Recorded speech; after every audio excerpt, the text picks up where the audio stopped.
If you had to choose between honor and love, not in some book, not in a sermon or a story or under the glow of gentle candlelight, but out here, in the dust, with the sun bleeding dry over the hills and your hands calloused from building the very world now set to tear you apart.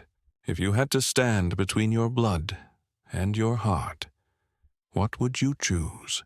It's an old question, older than these hills, and older than the war that nearly broke us all. But I reckon it don't start meaning anything until it finds you. And when it does, you can't outshoot it, can't outrun it neither. It found me the summer my mama died. Deadwood wasn't much of a town. Dusty Main Street, 2 saloons, a church, a stable, and a gallows that hadn't been used in a year. Folks there kept their voices low and their whiskey close, the kind of place where the past hung in the air heavier than the heat. If you weren't born there, you didn't stay. And if you were, well, leaving was a different kind of sin. My name was Clara back then, Clara Hale, daughter of Sheriff Boone Hale, a man whose word was the only thing keeping that whole place from slipping into the ground. Folks feared him, loved him, owed him, and I was his only child, which meant I carried his pride on my shoulders like a loaded rifle, always ready, always braced. Mama passed before the peaches came in that year, quietly, in her sleep. The kind of death no one ever deserves, but some folks are lucky to get. I stayed at her bedside after the doctor left, fingers curled around her still hand, wondering if grief always felt like the air had gone missing from the world. Pa didn't cry, not once. He just stood on the porch the next morning, gun on his hip, badge on his chest, and nodded to the undertaker like it was any other day. But something in his eyes died too. I saw it, like someone turned out the lantern in his soul, and that's when he made the rule. "No men, Clara," he said, "not while I'm alive." I remember blinking at him, confused. "What men?" He didn't answer, just turned and walked away, left me standing there in Mama's dress, holding her locket like it might still be warm from her neck. Truth was, I hadn't even thought about love. Not yet. I had enough to mourn, enough to do. I was 21, too old to be a girl and too young to be a ghost, and I felt like both. I buried myself in chores, in reading, in patching Pa's old shirts and baking bread with no appetite. I sat under the cottonwood sometimes, just to feel small again, just to remember what shade was. Then he rode into town. Dust rose behind his horse like smoke from a gun barrel. He wasn't tall, not like the men Pa warned me about, but he had the kind of stillness in his posture that made you stop whatever you were doing. Like a storm was coming, and you'd be a fool not to look up. He wore black. Not clean black. Road black. Traveled, lived in, sweat-soaked and sun-faded. A violin case strapped to his saddle, worn boots, and eyes too tired for someone that young. He didn't speak when he came into the saloon, just nodded once to Doc Murphy, sat at the far end of the bar, and ordered water. Water, of all things. No one did that. Not unless they were hiding from something, or praying for something worse. That night he played. No one asked him to. He just opened the case, pulled out that dark wood fiddle, and drew the bow across it like he was waking a ghost. The whole room went still, and me, I forgot how to breathe. The song was slow, drawn from somewhere older than pain. Not sad exactly, not sweet either. It was like someone had melted grief and hope together and poured it into strings. every note stretched out like a secret you didn't want to hear but couldn't live without. He played with his eyes half shut, like the world didn't matter, like he didn't even know we were there. But I knew. I felt every part of him in that sound. When he finished, nobody clapped. No one dared. And me, I sat there behind the half wall near the stairs, my hands clenched in my lap, chest tight, eyes burning. It was the first time in months I'd felt anything. He looked up once, just once, right at me, and I swear on Mama's grave, the air changed, like the whole town held its breath, like something sacred just got broken open. I didn't sleep that night. Not a wink. I stared at the ceiling, at the locket on the nightstand, at the moonlight slipping through the curtains, like it knew better than to come in too far. The next day, I asked Doc Murphy his name. "Goes by Eli," he said. "Eli Mercer. Don't know much more." I nodded. Didn't say what I felt in my chest. Didn't tell him that something in me had turned toward Eli like a sunflower reaching through winter. Didn't tell him I was already standing at a cliff edge, and the wind smelled like him. So I ask you again, if love walked into your life wearing dust and scars, and your father wore the badge that swore to destroy it, would you still reach out your hand? Because I did, and nothing in Deadwood was ever the same again. Have you ever loved someone just by watching them breathe? Not because they smiled at you or spoke some clever line, but because the stillness around them made your own restlessness quiet for the first time in your life. That's what it was like with Eli. I didn't speak to him for 3 days, just watched. I watched him ride out at dawn, returning hours later with his boots caked in mud and his hat tilted low like he was avoiding more than the sun. I watched him nod to Doc Murphy at the general store. Always polite, always brief. Never too little, never too much. I watched the way he untied his violin like it was sacred, the way he sat near the edge of the saloon every evening, ordered the same tin cup of water, and said nothing unless spoken to. He was a ghost in plain sight, and I was haunted. I kept hearing that melody he played, not in my ears, but under my ribs.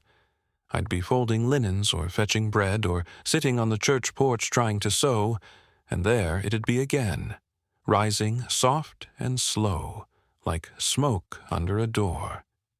I hated how much I waited for it, how much I watched the clock and prayed the sun would fall faster. It wasn't just the music. Not really. It was him, the scar on his jaw, the way he limped just a little when he was tired, the calluses on his fingers, the kind no violin could ever cause, the kind made by rope and steel and choices a man don't speak of. Something had torn through his life once, left a mark he didn't hide, and yet he stood with a quietness that made the rest of the world feel too loud. The fourth night, he played again, and I did something I told myself I wouldn't do.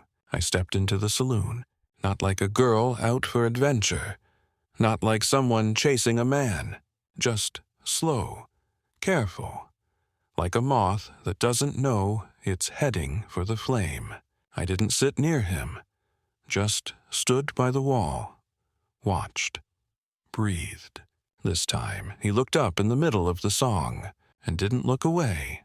That stare, it was warm, but tired, like someone who'd been cold too long and didn't quite trust the fire yet, like someone afraid to hope, afraid to stay.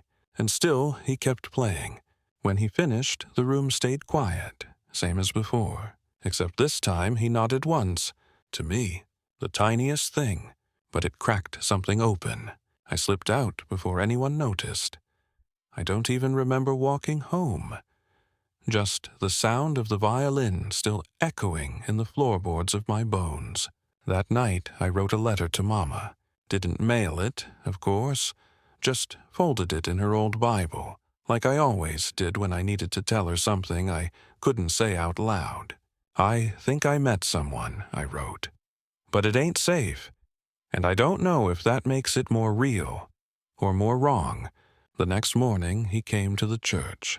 I was sweeping the front steps when his shadow touched the porch. I looked up, and there he was. Dust on his sleeves, sunlight in his eyes, violin in hand. He didn't say hello, just asked, "Do you believe in second chances?" I blinked, swallowed, nodded slow. "I think that's all some of us are living for." He sat on the steps, right there beside me, quiet for a while. Then he set the violin down. "My name's Eli Mercer," he said. "Used to be a soldier, then a thief, then nothing."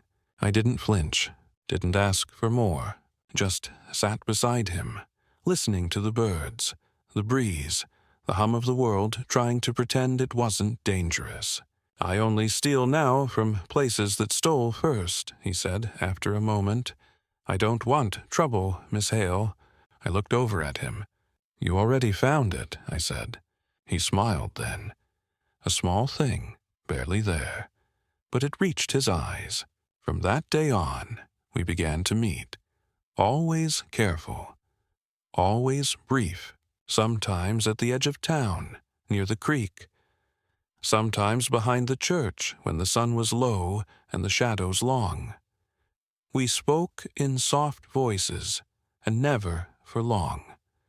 But the silence between us said more than words ever could. I told him about Mama, about the way her voice used to sound in the morning, about how Pa hadn't said her name since she died. He told me about the war. Not details, just feelings. About how music was the only thing that reminded him he was still human. About the night he buried his brother with his own hands. About the town that burned behind him while he ran. Each story stitched us together tighter than the one before. But we never touched, not yet, because we both knew what stood between us. A sheriff, a badge, a promise made to a dead woman by a man too broken to keep it. And me, caught in the middle. I started praying again, not for forgiveness, but for time, just a little more time. So, I ask you now, if you knew love might cost you everything, your father, your name, the only home you've ever known, would you still take it in your arms? Would you still let it whisper your name under the stars and beg you not to walk away? Because I did, and God help me. I never wanted to let go. If the only place your love could exist was in shadows, would you still let it grow? I used to think love lived in the open, in front porch confessions and wedding day promises, in public glances and proud declarations. But some kinds of love don't survive the daylight. Some love grows best in the dark, where it's quiet, where it's safe. Ours was that kind. I don't remember the first time Eli touched my hand. Maybe because it didn't happen like in the stories. No sweeping gesture, no music swelling, no birds overhead. It was just gentle, like two lost things brushing against each other in the dark, too tired to pull apart. We sat behind the church house most evenings. The stone stayed warm long after sunset, and the wildflowers crept up through the cracks like they were trying to reach us. It was the one place no one looked. No one but God. And I figured he already knew. Eli never pushed. He spoke soft, with that voice roughened by too many hard miles and not enough sleep. He'd tell me stories of the road, of places that sounded too lonely to be real, places where people disappeared on purpose, where the sky seemed too big for the earth beneath it.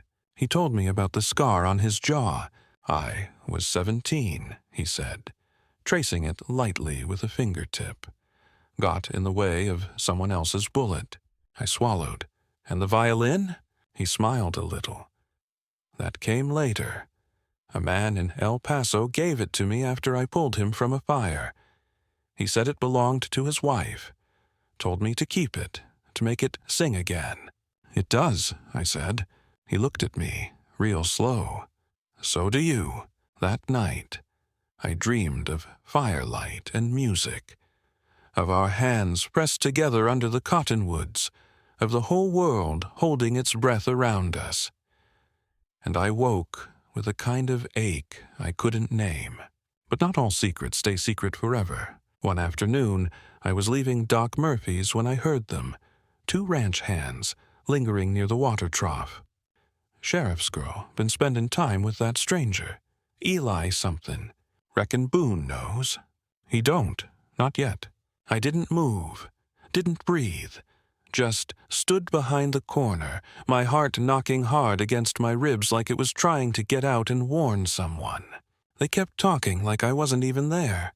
Think he's a runaway, maybe a bounty on his head. Wouldn't surprise me. Quiet types usually mean trouble. I stepped back, quiet, careful, felt the blood drain from my face as I turned and walked the long way home, my boots dragging through the dirt like each step weighed more than the last. That night I didn't meet Eli. I stayed in my room, staring out the window at the stars. I couldn't let Pa find out. I knew what he'd do. He'd arrest Eli. Or worse. Not for what he'd done, because truth be told, we didn't even know what that was, but for who he was, for what he represented. The unknown. The threat. The other. The next day, I wrote him a note. I didn't sign it. Didn't need to. Don't come to the church tonight. Someone's watching. Be safe. Wait for my word. I tucked it in the hollow post behind the chapel, where we left messages sometimes. Then I waited. 2 days passed. No word. 3. Still nothing. On the 4th day, I found a folded scrap in the same post. No greeting. Just his handwriting. Just 6 words. I'll wait, no matter how long. I folded the paper slow, held it to my chest, and wept. I couldn't eat, couldn't sleep, couldn't look Pa in the eye without flinching. He seemed tenser than usual, pacing more, checking the stable twice a day, the way he did when he sensed something foul on the wind. And then it happened. One evening I heard the front door slam. I looked out the window and saw Pa riding hard toward town, rifle strapped to his saddle. Something was wrong. I ran. Didn't think. Just grabbed my shawl, bolted out the back, boots kicking up dust as I tore down the trail toward the church, toward the place where I thought he might be. And I found him there, hilly, sitting on the old stone, bow in hand, violin resting against his knee, his head turned when he saw me. But before he could speak, I said it. They know. He didn't ask who. He just stood. How long do we have? Minutes, maybe less. He looked down at the violin, then at me. I can go. If I ride now, I might make the pass before nightfall. I shook my head, tears brimming. I don't want you to go. I know. But if you stay, he'll kill you. He stepped closer, brushed a thumb across my cheek. The first time he ever touched me like that. Soft, sad, final. I'd rather die than run without telling you the truth, he said. I blinked. What truth? He reached into his coat, pulled out a paper, an old wanted poster, his name, his face, a reward stamped across the bottom like a death sentence. I didn't kill that man, he whispered. But I ran. I've been running ever since. My heart clenched. I took the paper, tore it clean in 2. You're not a poster to me, I said. You're not a story. You're not a shadow. We heard hooves then, dust rising, and just like that the quiet was gone. He kissed me. Not like in the books, not desperate, not rushed. Just real.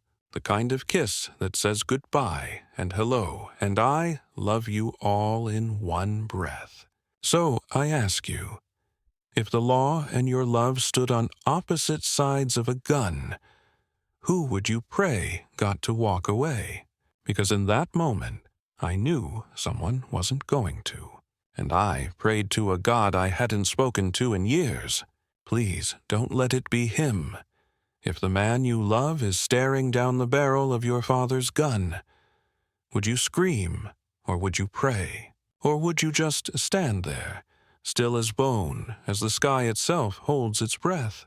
That's where I was, behind the church house, with the dust still settling around our boots, and Eli's hand in mine, warm, trembling, ready, when the sound of hooves cracked the horizon like thunder through dry wood.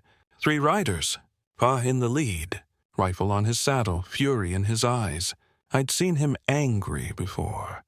I'd seen him pull a man from a fight, bloody and broken. I'd seen him stare down drunkards with a silence sharper than any blade. But this wasn't anger. This was betrayal. And I was the traitor. They dismounted fast. Pa didn't speak at first. He just looked at me. His eyes flicked down to our joined hands, then back to Eli. "You," he growled, "step away from her." Eli didn't move. I didn't either. So Pa cocked the rifle. That sound, click, cut through me sharper than any scream. "Pa," I said, voice cracking. He didn't do anything. "Clara," he said, voice colder than any snow I'd ever felt. I said step away, but I didn't. And neither did Eli. Instead, Eli reached up, slow, and unbuckled the violin from his shoulder, set it down by the stone, didn't reach for his gun, didn't spit, didn't shout, just stood there like a man ready to die but too tired to flinch anymore. "Sheriff," he said, "I didn't come here for your daughter. I came here to disappear. She found me. I tried to stay away." "But you didn't," Pa snapped. Eli's jaw tightened. "No, sir, I didn't." "Then you know what this means." "I do." "No more running," Pa said. "No," Eli whispered, eyes flicking to mine for just a breath. "No more running." The 2 deputies behind Pa looked nervous. One had his hand twitching near his holster. The other just stared at the ground like it might tell him how this ends. I stepped forward. "Please," I begged. "Pa, he didn't kill that man, he told me." "You think I care what a wanted man tells you?" he barked. "You think your feelings change the law?" I felt something inside me crack. "No," I said, "but they change me." He looked like I slapped him, like the wind got knocked out of him for just a second. "You're my daughter," he said. "You wear my name." "I didn't ask for that," I whispered. "I didn't ask to carry your law like a yoke I never chose. I'm not you, Pa. I never was." Eli turned then, ever so slightly, and I saw it in his eyes. He thought I'd broken us. He thought I'd chosen my father. So I reached for him, took his hand again, and that's when the gun fired. The sound shattered the sky. Birds screamed from the trees. My knees buckled, heart plummeting before my mind could catch up. But it wasn't Pa. It was one of the deputies. A warning shot, high, into the trees. Pa spun, fury burning in every line of his body. "You fire again," he growled, "and you'll answer to me." Then he turned back to us, and something shifted in his face. Not mercy, not forgiveness, just exhaustion. He looked at Eli, then at me, then dropped the barrel of his rifle. "You have until sunset," he said. "Then I come looking." "Pa, no. You want to walk away from this family? From everything your mother prayed for, everything I bled for. You go, but you don't come back." I opened my mouth, but no words came. Eli nodded once. "I understand." Pa turned his horse, didn't look back. Neither did I, because I knew if I saw him go, if I really saw it, I'd crumble. Eli and I packed in silence. What little he owned fit into one saddlebag. The violin, a flask, a photograph of a brother I never met. We rode out before the sky turned red.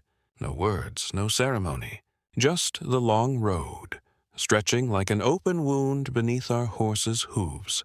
By midnight, we'd cleared the ridge.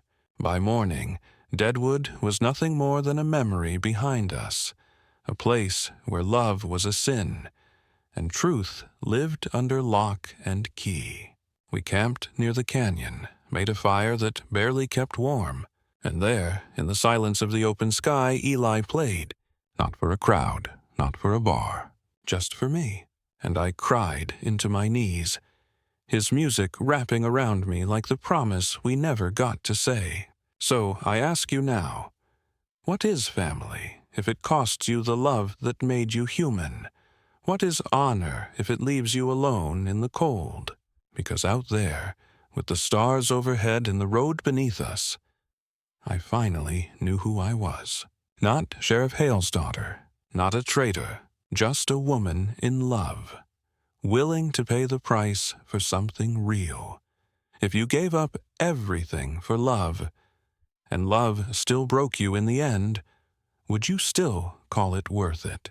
We rode south for weeks, past the red canyons and pale rivers, past towns where no one asked your name, unless they had a reason to write it down. There were days when I didn't speak at all, just listened to the wind, to Eli's fiddle in the evenings, to the strange ache in my chest that never seemed to quiet. It wasn't regret, not exactly. More like something had been torn free from my ribs, and now the wind moved through the empty space like it lived there. Eli never complained. He didn't ask where we were going. I think he knew we weren't headed anywhere real. We were just running in the only direction that felt away. Sometimes he'd hum as he rode, little pieces of melodies, broken tunes I didn't recognize. And sometimes he'd stop in the middle of playing, eyes turned west, jaw set like he was remembering something too painful to finish. We didn't talk about Deadwood, not anymore. The past became a ghost we both pretended not to see riding behind us. One night, must have been the third week on the road, we made camp near a dry creek bed. Coyotes howled low in the distance, and the moonlight lay in silver sheets across the dust. Eli sat cross-legged with the fiddle in his lap, but he didn't play. He just looked at me, like he was memorizing my face, like he knew something I didn't. And then he said it. "There's a price to running, Clara." I swallowed. "I know." He looked down at the instrument. "This violin, it's the only thing that ever made me feel whole, even after the war, even after the blood and the fire and the things I did just to stay breathing." He paused. His thumb brushed the edge of the wood tender as if it were skin. "But now, when I play it, it doesn't sound the same." I moved closer. "Why?" "Because when I play now," he said, voice barely more than a whisper, "I see your father's face. I see the look in your eyes when you left, and I wonder if I was right to let you come." My breath caught. "You didn't let me do anything, Eli. I chose this. I chose you." He nodded, but I could see it in him, the weight, the guilt, the terrible truth he didn't want to name. We both knew it wouldn't last forever. Not out there. Not with the law stretching longer than any road we could ride. Not with the ache inside us growing louder each night. By the time we reached the mining town of Cutter's Hollow, we were out of money and hope. The sheriff there was young and disinterested, but the townsfolk still looked at us too long. And Eli had started to sleep with his back to me. Not cold, not cruel, just like he was making peace with something I hadn't yet accepted. Then one morning he was gone. No note, no sound. Just his fiddle, resting beside me on the bedroll like a gravestone. I waited. An hour, then 2, Then the sun began to rise, and with it came the dread. I searched the town, asked around. Nothing, until I found the boy outside the saloon, barefoot, no older than 12. Saw him ride out, he said, just before dawn. Didn't say nothin', just looked tired. Sad, maybe. I rode after him. Hours. No trail, no sign, just wind and heat and the rising panic in my throat. Then I saw it, out near the ridge, a shape slumped at the base of a mesquite tree, hat tilted forward, my chest seized. But when I reached him, he wasn't dead, just asleep, eyes swollen, breath shallow, like he hadn't rested in years and finally let the weight fall. When I woke him, he didn't even flinch, just looked up at me with eyes red from wind and tears. I was gonna leave, he said. I sat beside him, silent. I thought maybe if I was gone, you'd go back to your name, your father, your peace. I shook my head, tears stinging. There is no peace without you, he smiled. A sad, broken thing.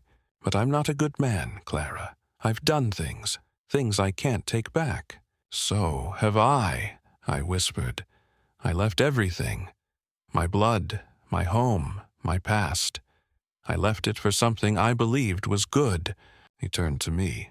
And now? I still believe, I said, even if it breaks us.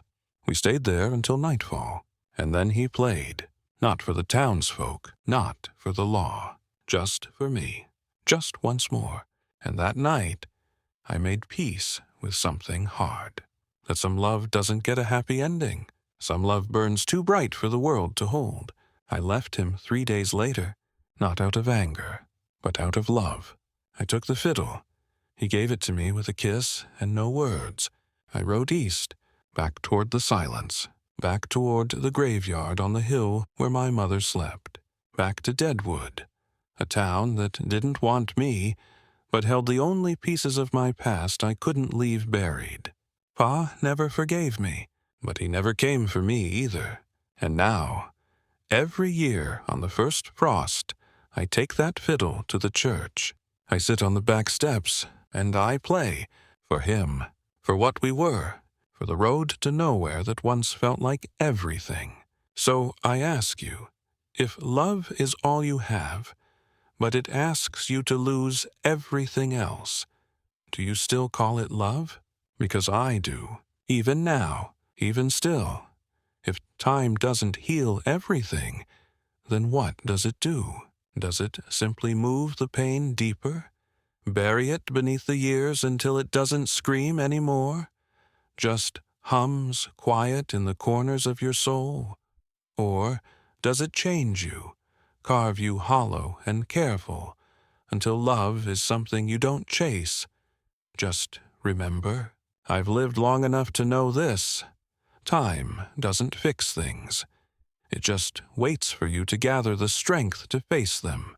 It's been 17 winters since Eli left, 17 seasons of church steps and fiddle songs, of quiet mornings and lonelier nights, 17 years of waiting for something that never promised to come back. I never remarried. Folks stopped asking why after the first decade. Maybe they could see it in my eyes, that I had already known my kind of love, the kind that doesn't repeat itself, the kind you carry like a scar under your blouse where no one else can see it, but you feel it every time you breathe too deep. Pa passed 5 years back. We didn't speak much after I returned. His body had grown old, but his pride stayed sharp till the end. He never mentioned Eli, never asked about the fiddle I kept in the attic. But once, near the end, when I was helping him out of his chair, he looked up at me and whispered, "You had his eyes, that's how I knew." That was all, his only confession. But it was enough. Maybe forgiveness doesn't always come as a thunderclap. Maybe it arrives like snowfall, quiet, slow, one flake at a time. 2 days ago, a letter came. No return address, just my name. still written, like someone remembered what it felt like to speak it in the dark. Inside was a single page. Clara. There's a town called St. Mercy near the border. I'm there most days, playing in the saloon when the light's soft and the air don't sting. I won't ask you to come, but if you ever want to hear the song again, you'll know where to find me. No signature, but I didn't need one. My hands shook when I read it. Not from fear, not even from hope, but from that old ache, the one I'd learned to live with, but never learned to silence. I didn't sleep that night. Sat in Mama's old rocker, the fire low, the fiddle resting across my lap like an old friend I hadn't touched in years. And I asked myself the same question that's haunted me since the beginning. If you had to choose between honor and love, which would you choose? I thought I had answered that long ago, but maybe the choice isn't a one-time thing. Maybe love, real love, keeps asking you, again and again. And maybe you keep saying yes. I left before sunrise, packed light, wrote no note, told no one, just saddled the old mule, slung the fiddle across my back, and rode south. The road looked the same, but I didn't. My hair's silver now, my hands stiff, my heart slower. But it still beat for him. The closer I got to St. Mercy, the more I remembered. His hands, the sound of his breath when he slept, the feel of his lips at the base of my neck before he'd rise and ride. And I wondered if he'd changed, if time had made him smaller, quieter, or if it had made him deeper, like riverbeds cut wide by storms. I didn't expect him to still look young. I just hoped he'd still look at me like I was the beginning of something. The sun was low when I reached the edge of St. Mercy. Small place, dusty. Familiar in that way all Western towns are, like they were carved from the same tired wood and stitched together with prayers and regret. I found the saloon without asking, and there he was, back turned, hat low, shoulders hunched over a bow and strings, playing, and God help me, it was the same song, my song, ours. He finished just as I stepped through the door. The last note hung in the air like a breath held too long. He didn't look up at first, just said low and certain, "Took you long enough." And when he turned, I saw it, the years, the sorrow, the tired light in his eyes, but also something else, love, unmoved, unshaken, waiting, like it had known I'd come all along. I didn't say anything, didn't need to. He stood, crossed the floor, and without a word he reached out. His hand found mine, and the world, the grief, the years, the dust of 17 winters finally let go. So I ask you now, one last time, if love cost you everything once, but offered you a second chance in the quiet dusk of your life, would you take it? Because I did, and this time I'm not letting go.